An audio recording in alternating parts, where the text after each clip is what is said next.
नमस्कार, मैं हूं आपके साथ मयंक। आज 24 तारीख है। पिछले 12 घंटे के अंदर ईरान और अमेरिका की जंग से संबंधित सारे अपडेट्स मैं आपको बताऊंगा।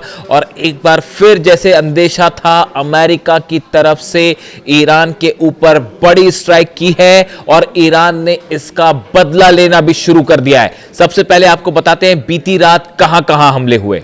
देखिए, इस वक्त की जो सबसे बड़ी खबर आ रही है, अमेरिका की तरफ से एक बार फिर ईरान पर हमले किए गए हैं। एवाज में धमाके की खबरें आ रही हैं, केशम आइलैंड पर धमाके की खबरें आ रही हैं, बंदर अब्बास के आसपास एक बार फिर स्ट्राइक की गई है। देखिए, लगातार अमेरिका की तरफ से फाइटर जेट्स और टॉम हॉक मिसाइल्स के जरिए ये हमले किए जा रहे हैं, ऐसी खबरें हैं। लेकिन ईरान ने कर दिया है बहुत बड़ा पलटवार। देखिए, अब जो खबरें आ रही हैं, ईरान ने अपनी सबसे घातक मिसाइल्स निकालनी शुरू कर दी हैं। हज कासिम मिसाइल से हमले किए गए, फतह 2 से हमले किए गए हैं और कादेर मिसाइल से हमले किए गए। और ये हमले कुवैत, जॉर्डन और बहरीन में किए गए हैं। इस वक्त एक बार फिर बहरीन में जो है सायरन बज रहे हैं। लेकिन जो सबसे बड़ी स्ट्राइक हुई है वो कुवैत और जॉर्डन में की गई है। देखिए, कुवैत में अली अल सलेम बेस पर बताया जा रहा है कि एक बार फिर जो है ईरान की तरफ से बड़ी स्ट्राइक की गई और इसका नतीजा ये हुआ है कि यहां पर अमेरिका का पेट्रियट सिस्टम पूरी तरह से तबाह हो गया है। कैंप उदैरी में जो फौजी ठिकाने हैं उन पर हमला किया गया। यहां पर हेलीकॉप्टर्स का हैंगर तबाह कर दिया गया है। F-18 जेट्स और F-15 जेट्स जहां पर खड़े हुए थे वो हैंगर्स तबाह कर दिए गए हैं। ये नए हमले हैं, ये 24 घंटे के अंदर ईरान के हमले हैं, जिससे बताया जा रहा है कि कुवैत में और जॉर्डन में बड़ा नुकसान हुआ है। जॉर्डन की अगर बात करें, जॉर्डन में अमेरिका के बेस पर जो थर्ड सिस्टम था, अमेरिका का डिफेंस सिस्टम, इसकी तबाह होने की खबरें आ रही हैं। और सबसे बड़ी बात और सबसे बड़ा जो खबर है इस समय की, अमेरिका का सी रैम डिफेंस सिस्टम, जो कि जिससे कि लेजर के जरिए हमले किए जाते हैं और ड्रोन या हवाई जहाजों को गिराया जाता है, अमेरिका का डिफेंस सिस्टम जिसकी बहुत ज्यादा महंगा होता है जो, और जिसकी बहुत ज्यादा चर्चा भी होती है, उस सी रैम डिफेंस सिस्टम को ईरान ने अपनी मिसाइलों से तबाह कर दिया है। यानी पेट्रियट सिस्टम तबाह है, थर्ड सिस्टम तबाह है और सी रैम को भी तबाह करने का दावा ईरान की तरफ से किया गया है। ये बहुत बड़ा डेवलपमेंट है। देखिए, सी रैम वो सिस्टम है जो अमेरिका की एम्बेसी के आसपास लगाए जाते हैं, अमेरिका की जो बेसिस है उसके आसपास लगाए जाते हैं, ताकि खास तौर पर जो ड्रोन स्ट्राइक्स होती हैं, शाहिद 136, उन ड्रोन्स को रोकने के काम आते हैं, रॉकेट्स को रोकने में काम आते हैं। लेकिन अब अमेरिका के डिफेंस सिस्टम को एक बार फिर ईरान ने पूरी तरह से तबाह कर दिया है।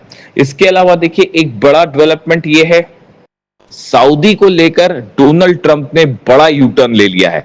सऊदी अरब के साथ न्यूक्लियर डील कल सुर्खियों में थी, सब तरफ इसकी चर्चा होती रही कि सऊदी के साथ बड़ी न्यूक्लियर डील साइन करने जा रहे हैं डोनाल्ड ट्रंप और अमेरिका ने हरी झंडी दे दी है। और अब यूरेनियम एनरिचमेंट जो है वो भी कर पाएगा सऊदी आगे चल के, इस तरह की बातें खबरें सामने आई।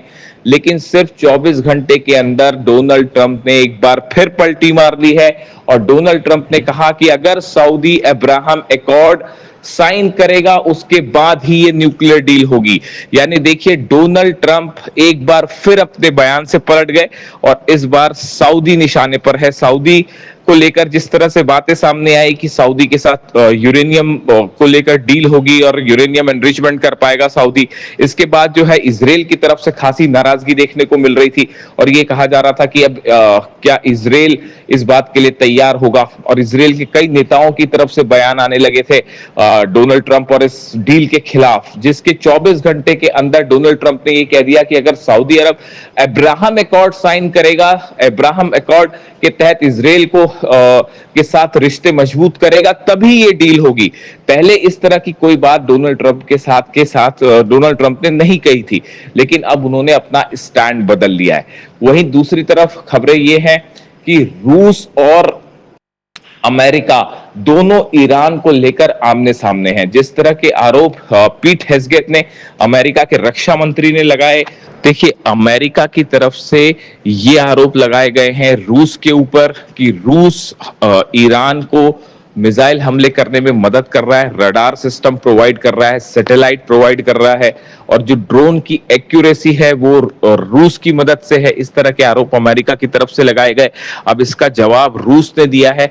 रूस के विदेश मंत्री लावरोव का कहना है कि जो आरोप अमेरिका लगा रहा है वो पूरी तरह से बेबुनियाद है और अमेरिका को अपनी गिरवा पे झांक के देखना चाहिए।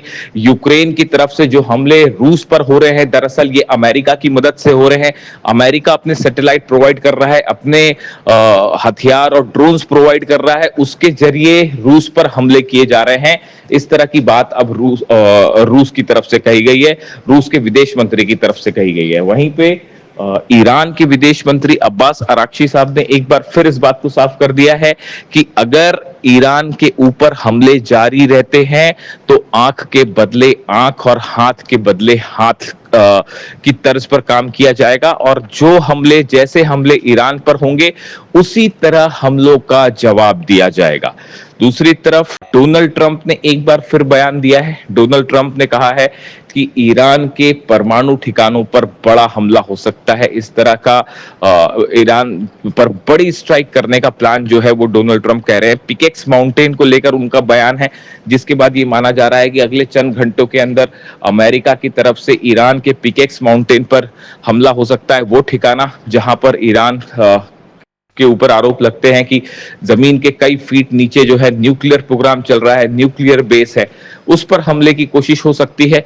और इसमें ब्रिटेन से प्लेन टेक ऑफ कर सकते हैं हमला करने के लिए B-1 और B-2 बॉम्बर्स। यानी अब ईरान के न्यूक्लियर ठिकानों पर बड़ी बमबारी की तैयारी में है अमेरिका, और जिससे एक बार फिर बुशर में, पिकेक्स में बड़े हमले किए जा सकते हैं, और एक बार फिर रेडिएशन का खतरा पूरे अरब पर मंडरा रहा है। ऐसे में लगातार हमले जारी हैं, लेकिन ईरान के हमलों से बड़ा झटका लगा है अमेरिका को, और अमेरिका के डिफेंस सिस्टम पेट्रियट, थार्ड और सी रैम की धज्जियां उड़ गई हैं। इससे जुड़ा जो भी अपडेट होगा आप तक पहुंचाएंगे।